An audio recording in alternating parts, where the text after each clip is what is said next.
Hey there, everybody. It's Caitlin, your geeky girlfriend. It is Halloween week, so we've got our Monster Mash t-shirt with all of the greats on it, and then I have my little ghosty earrings. But shocker, we're actually not talking about a spooky book tonight in this video, but we are going to talk about a book, and unfortunately, this one is like lower level, bottom tier of what I've read this year. So we're just going to get right into it. Today we're going to be talking about The Underground Library by Jennifer Ryan. This was a book club book as part of my Judging Ladies book club.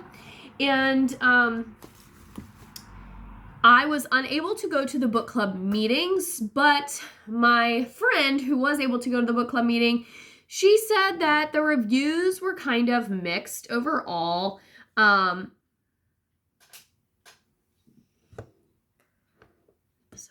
Must be, there's like some weird glare. Anyway, moving on.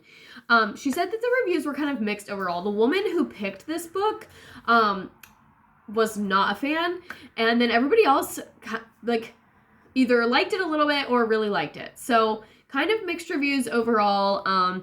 But like I said in the beginning of the video, this one is like bottom tier for me for things that I've read this year. So before we get into it, I'm going to give the usual spiel. Make sure that if you are new here, you hit that red button and subscribe. Hit the bell icon if you want to get those notifications. And give me a thumbs up if you like this video. I have started following some new Bookstagrammer accounts lately. And the one Bookstagrammer in particular, I felt like she always raves and rants about everything that she reads. Like everything that she reads gets like a 4 or a 5 star.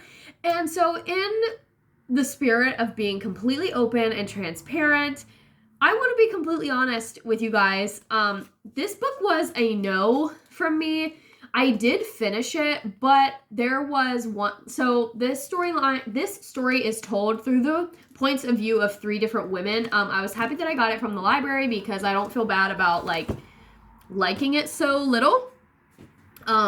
But it is told from the perspective of 3 different characters. There's Juliet, Sophie, and Katie. And Katie's storyline for me was a no-no trope. So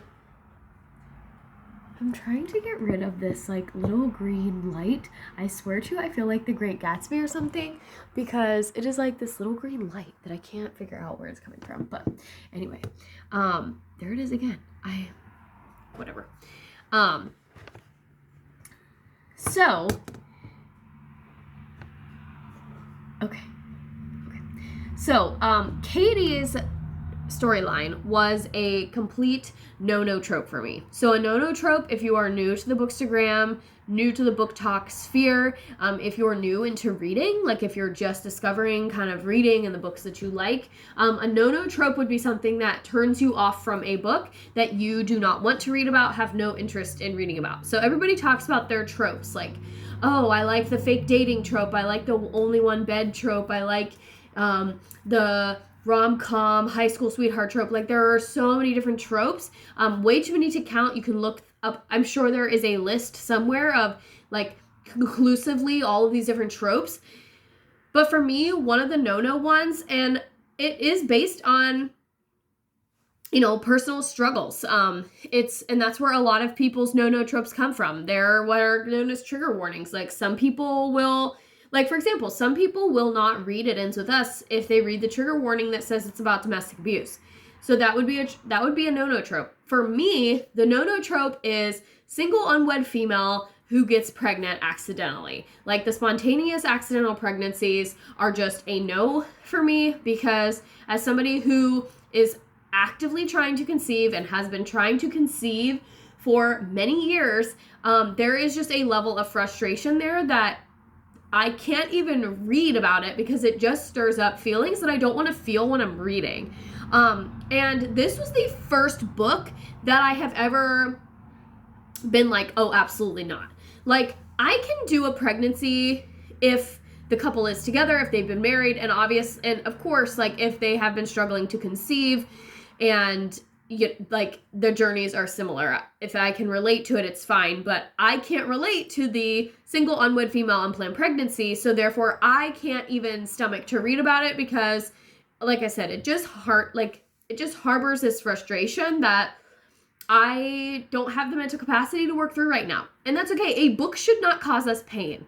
So right off the bat, if you are reading something or get to a book that causes you pain, mental or physical, or makes you sick to your stomach, like, stop reading it.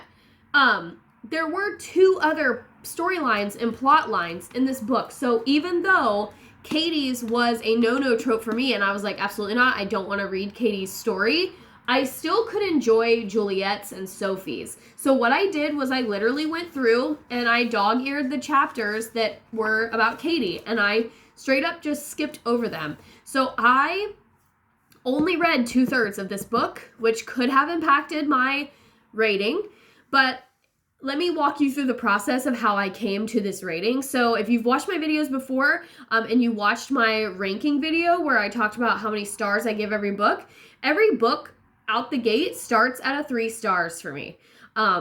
That's just very standard. It's very, I feel like it's a very fair way to start. I don't want a book to start at a 1 because most likely not, if a book starts at a 1 and it's just okay, it's not, there's no growth there. But if I just start everything at a 3, then it can either disappoint me and go down, or it can build up and get that 4 or the 5. But a very solid, okay book is one that I picked up off the shelf, was intrigued in reading, and it fulfilled its purpose. I enjoyed reading it. So for me, this one started at a 3.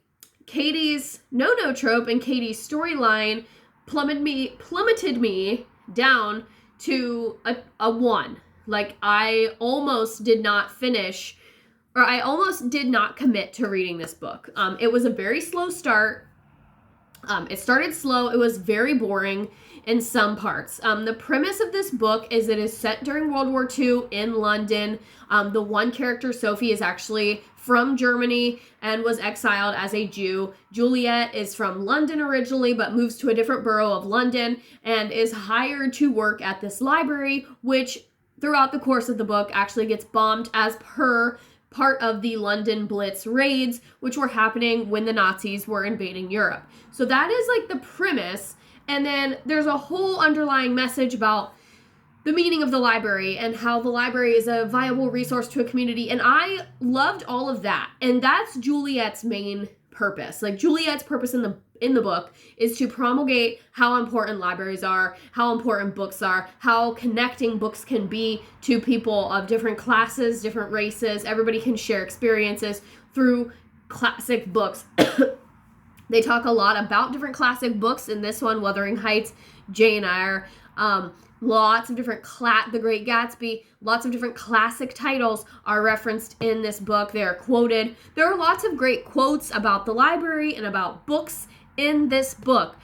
But if the whole book would have been about Juliet and her story and her romance with Sebastian and her moving to Bethnal Green and her, trying to build a different life for herself, if the whole book would have just been about Juliet, I probably would be giving it a 4 because her storyline alone is what gave this book a 2. So as I was saying, it started at a 3. Katie's trope took it down to a 1. I had to convince myself to kind of keep reading it because I was intrigued by Juliet's story. I was intrigued, as a reader, I felt oh, I have to like this book because it's about the library. And so I decided to skip over Katie's parts and just read Juliet and Sophie's story. And once I did that, it did read a little bit quicker because I kind of had made this compromise with myself. But had the whole story been told from Juliet's point of view, it's possible that this book would have been a 4-star book. I liked the writing style. There was a little bit of, there's obviously grief explored. There's romance explored, not just with Juliet, but other characters. There's familial ties. There's this separation anxiety, separation trauma that obviously was very felt during that time. So there was a lot for a historical fiction book. Jennifer Ryan did a good job of building these historical events, placing the characters there appropriately. There's a nice author's note in the back where she kind of talked about some of her research, etc., and some of the works that she read and used to inform her writing of this novel. But I could not get past Katie's storyline enough, and the fact that I did almost put it down and not finish it, the fact that it was a slow start. I could not read this book at night because it was putting me to sleep, not just on one occasion. So there were just multiple things that just kind of did not deliver with this book. Overall, I felt as a whole, I felt the book was it was a boring book with like sparks of excitement. I liked the writing style overall.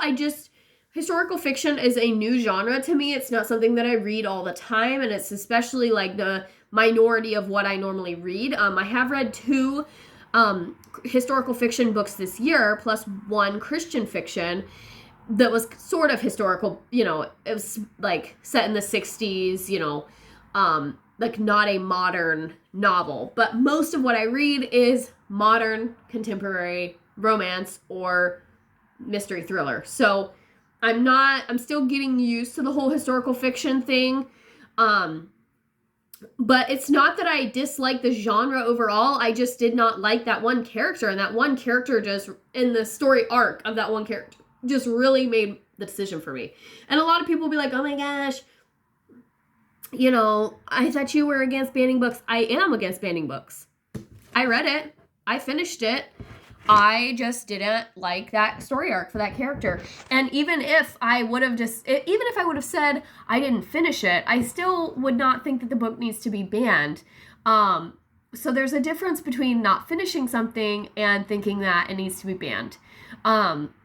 So don't come at me in the comments about everybody has their thing. And like I said, some people won't read It Ends With Us because of the domestic abuse storyline. Some people, I know somebody personally who could not read Verity because she said that it was child abuse, and she couldn't read about the child abuse.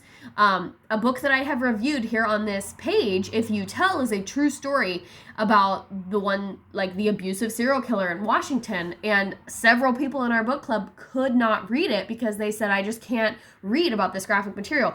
It is okay to put something down and say that you did not like it. I just personally am a completist and cannot do that. But I almost did with this book, which is saying something, because I finish everything that I start, and that's why I had to skip over those pages. So I'm not saying that it should be banned. I'm not saying that it was a bad book. There were people in the book club who loved it. There were people in the book club who gave it an 8 out of 10, a 6 out of 10. I just wasn't one of those people, and that is okay. And that's what happens when you're in a book club. You won't like everything that everybody else reads. That's why people join a book club, to get exposed to different genres, different authors, different types of writing, different types of literature. I read this book and I immediately picked up my contemporary adventure rom-com, and I'm almost halfway through with it. So this book is not for me. That's okay. This is why I'm coming on here to share that it was only a 2-star for me.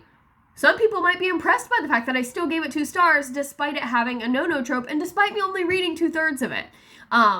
I still gave it 2 stars. So you can see, the glass is half full or it's half empty. Pick how you want to see it. But that's all I have to say about this one. Would I read something else by Jennifer Ryan?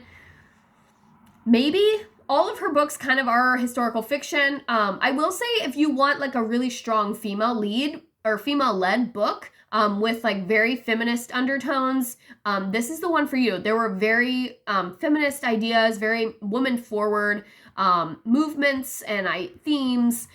So if that is something that you're interested in, the accidental pregnancy is probably, that storyline actually went further into the no-no trope for me, but I won't discuss that here for risk of being canceled. So if you are reading between the lines, you can probably presume, or what does Taylor Swift say? Surmise that the unplanned pregnancy went one way or the other. And that was even more so a no-no trope for me. So it wasn't just the unplanned pregnancy. There was another trope that kind of went a little bit further. And like I said, I'm not going to speak too much to that because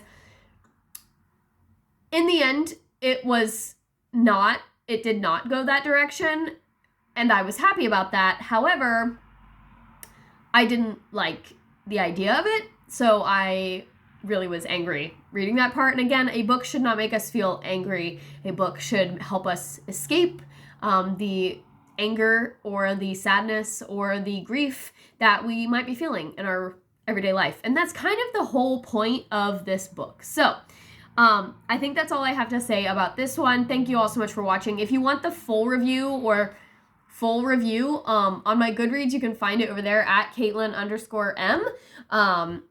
And I say full in quotes because I literally, most of the time, if you've seen any of my Goodreads stuff, it's like multiple paragraphs. I barely pulled out a paragraph with this book because I really just didn't have a ton to say, other than it had a no-no trope, but I finished it and I liked this one story arc. There's no spice in this book at all.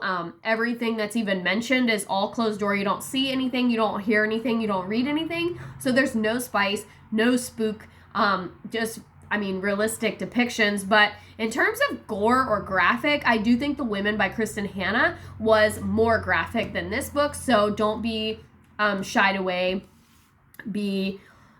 from the idea of the air raids or anything like that. Everything was pretty mild in terms of graphic depiction, more focused on the people sheltering, what happened in the shelters, and stuff like that. Less about the raids themselves and more about the after effects, the destruction and the sheltering. So I actually talked more about this book than I thought I would, so thank you all so much for watching. Like I said, if you like this review, give me a thumbs up. If you don't, give me a thumbs down. That's okay too, but just keep it pleasant because I'm just here sharing my honest thoughts about books that I read so that way other people can decide if they want to read them or not. Thank you all for watching this one, and I'll see you next time.